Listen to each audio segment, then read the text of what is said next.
Ang mga larawang inyong nakikita ay ang mga huling sandali ni Ismail Haniyeh. Kuha ito sa Tiran nang siya ay dumalo sa isang inauguration ng bagong Pangulo ng Iran na si Masoud Pezeshkian. Invited siya bilang honored guest. Tinanggap din siya ng Supreme Leader ng bansang Iran. Kasama niya ang iba pang mga opisyal ng Hamas, maging opisyal ng Hezbollah ay kasama niya. Nakipaghalubilo siya sa mga Iranian opisyal at gumawa pa ng hand symbol na peace or victory. Walang kaalam-alam si Ismail Haniyeh na ito na ang katapusan ng kanyang buhay. Si Ismail Haniyeh ay napasama sa listahan ng World Prosecutor na nag-commit ng war crime. Pinangunguluhan niya ang Hamas ng Gaza na siya namang nasa listahan ng United States of America bilang mga terrorist. Galit na galit sa kanya ang Israel sapagkat isa siya sa mga may pasimuno sa October 7 attack sa Israel na kung saan mahigit 1,000 Hudyo ang nasawi. Mga 10 buwan na ang paghanap sa kanya. Kasama na ang isa pa sa leader nito na si Yahya Sinwar. May mga napaulat na maraming mga commanders ng Hamas ang napaslang na ng IDF. Tila madulas naman ang mga top leaders nito gaya ni Haniyeh at ni Sinwar. Pero nitong Miyerkules, nagimbal at nagulat ang buong mundo. Merong nasiyahan, merong nagalit sapagat naipabalita at nakumpirma na ang top leader ng Hamas na si Ismail Haniyeh ay napaslang sa Iran. Malaking insulto ito sa bansang Iran dahil lumalabas na mas safe pa si Haniyeh sa Qatar kung saan ito namamalagi at ang mismong pag-assassinate kay Haniyeh ay naganap mismo sa Tehran. Kine-question ngayon ng karamihan ang security ng Iran. Nitong Miyerkules, ayon sa bersyon ng Hamas, napaslang si Ismail Haniyeh dahil sa airstrike ng Israel. Kasama rin niyang pumanaw ang isa sa mga bodyguard nito. Palaisipan din kung airstrike ang ginamit ng mga pumatay kay Haniyeh, hindi man lang ba ito na-detect ng interceptors ng Iran. Ayon mismo sa Iran, iniimbestigahan pa nila kung ano nga ba ang sanhi ng pagkamatay ni Ismail Haniyeh. Pero ang itinuturo kung sino nga ba ang may kagagawan sa pagpaslang kay Ismail Haniyeh ay ang Israel. Mapahamas man, Hezbollah at Iran, walang ibang tinuturo kundi ang Israel. Dahil hanggang ngayon ay wala pang pag-amin ang Israel kung sino ang may kagagawan sa pagpaslang kay Ismail Haniyeh. May mga nagsasabi baka naman ang mismong nagpapatay kay Ismail Haniyeh ay Iran. Subalit ito ay malayo. Mas malapit daw na ang pumaslang dito ay Israel sapagkat wala namang malalim na kalaban ngayon ng Hamas kundi ang Israel. Katunayan, ayon mismo sa IDF, lahat ng mga leader ng Hamas are dead people. Galit na galit ngayon ang Iran sa Israel dahil kahit na hindi umamin ang Israel na sila ang may kagagawan kay Ismail Haniyeh, meron pa ring isang malaking dahilan kung bakit galit na galit ang Iran sa Israel. Ito ay dahil sa tahasang inamin ng Israel na nagsagawa sila ng airstrike sa Beirut, Lebanon na kung saan napaslang ang isa sa mga commanders ng Hezbollah. Kumpirmado ito na isang senior commander ng Hezbollah na nagngangalang Fuad Shuk ang namatay sa pamamagitan ng airstrike ng Israel. At alam nyo ba mga kaibigan na ilang oras lamang ang lumipas matapos na mapaslang ang isa sa mga commander ng Hezbollah, sumabog ang balita na si Ismail Haniyeh ay namatay. Kung magkagayon, matinding plano ang isinagawa ng Israel sa magkahiwalay na operasyon sa Lebanon at sa Tehran. Nakuha nito ang mga top leaders ng mga militant group. Ito ang matinding ikinagalit ng Iran at nangako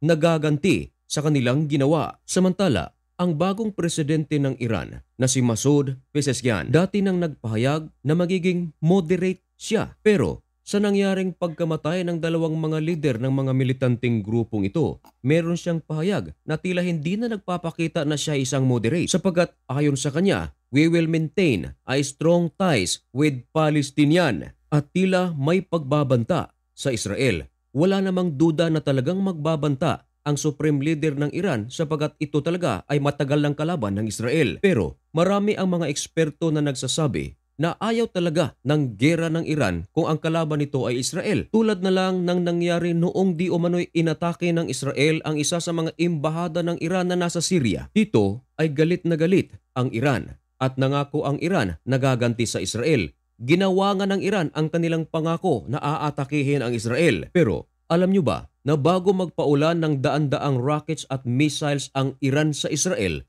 ay nagpaalam muna ito sa number 1 ally ng Israel na United States of America. Ano naman meron dito? Malaking bagay ito sapagkat sa kanilang pagpapaalam sa United States of America, kahit paman sa Saudi Arabia ay makapaghahanda ang mga allied countries ng Israel. Natural, kung magpapaalam ang Iran sa United States of America, posible naman na hindi pagsabihan ng United States of America ang Israel sapagkat allied nga ang dalawang ito. At nang umatake na nga ang Iran, 99% sa rockets at missile na kanilang pinaulan ay nasangga. Hindi nakapasok mismo sa lupain ng Israel. Bakit? Sapagkat na-intercept na pala ito ng United States of America, ng UK, ng Saudi Arabia at ang matindi pa rito, kasama pang nag-intercept ang Jordan na isang Muslim country. Ang tanong, paano ito nalaman ng Jordan? Paano ito nalaman ng UK? Paano ito nalaman ng Saudi Arabia? Simple lang, nalaman nila ito dahil ang Iran ay nagpaalam sa United States of America. Tanging pinapagalaw lamang ng Iran ang kanilang mga proxy laban sa Israel, gaya ng Hamas, Hezbollah at ng Houthis. Pero sa nangyari ngayon na dalawang mga top leaders ng mga proxy ng Iran ang namatay, at kung saan Israel ang pinagbibintangan, malaking bagay ito. Hati ang mga opinyon ng mga analyst, imposible raw ang all-out war sa Middle East. Meron din namang mga nagsasabi, imposible ito. Kaya buong mundo ngayon ay nakatutok sa galaw ng Iran. Ayon naman sa Israel, hindi raw sila naghahanap ng gera, pero ibibigay raw nila ito kung sila ay uunahan. Ang commander ng Hezbollah na napaslang ng Israel sa pamamagitan ng airstrike ay napakalaki ng papel nito, sapagkat siya ay advisor ni Nasrallah. Ayon sa Israeli Defense Minister na si Yoav Gallant, Shuker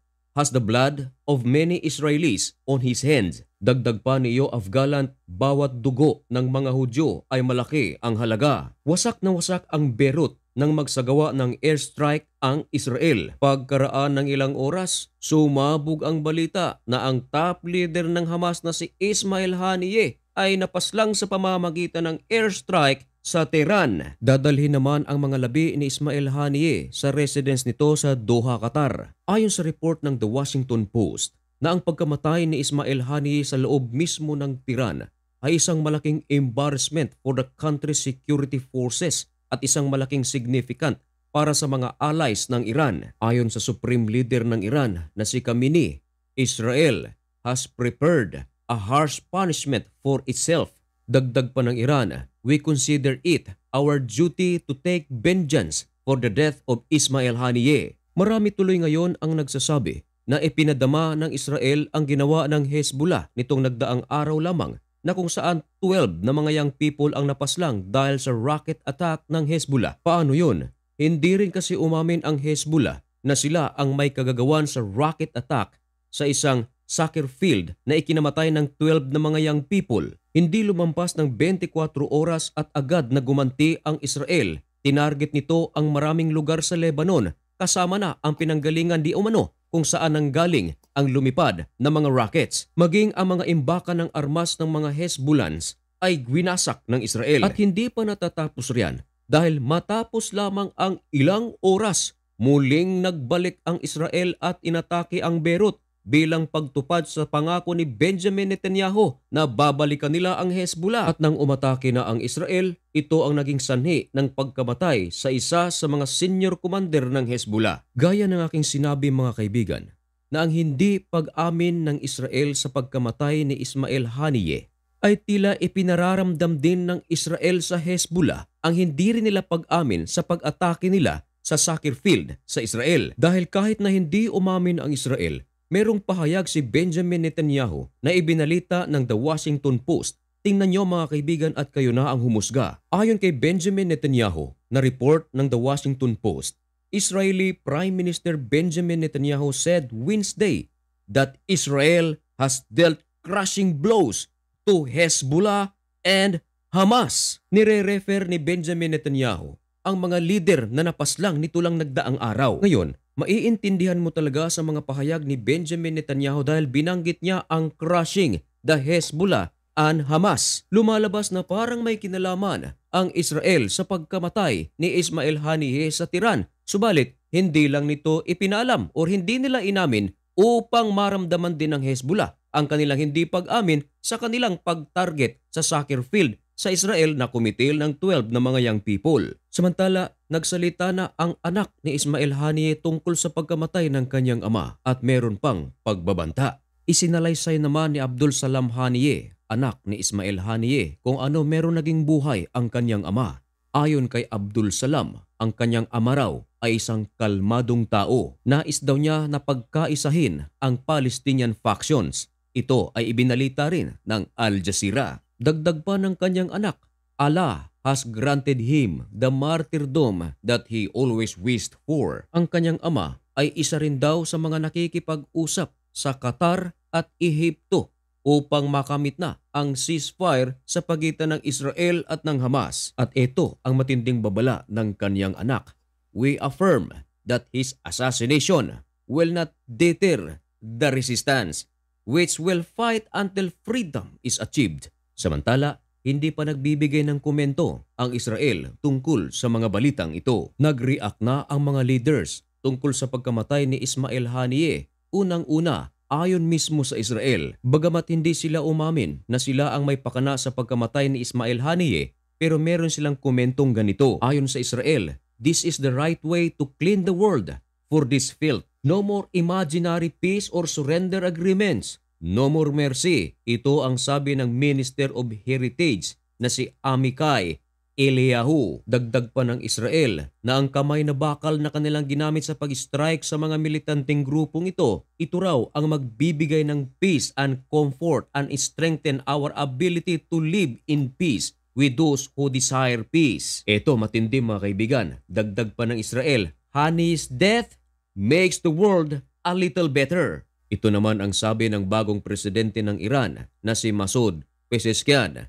The Islamic Republic of Iran will defend its territorial integrity, honor, pride, and dignity and make the terrorist, tinutukoy nito ang Israel, terrorist invaders regret their cowardly action. Ayan, tinawag ng Iran na karuwagan ang ginawa ng Israel. Ito naman ang sabi ng Palestinian Authority, ang kanilang president na si Mahmoud Abbas. We strongly condemn the assassination. We describe it as a cowardly act and a dangerous development. Ito naman ang sabi ng United States of America.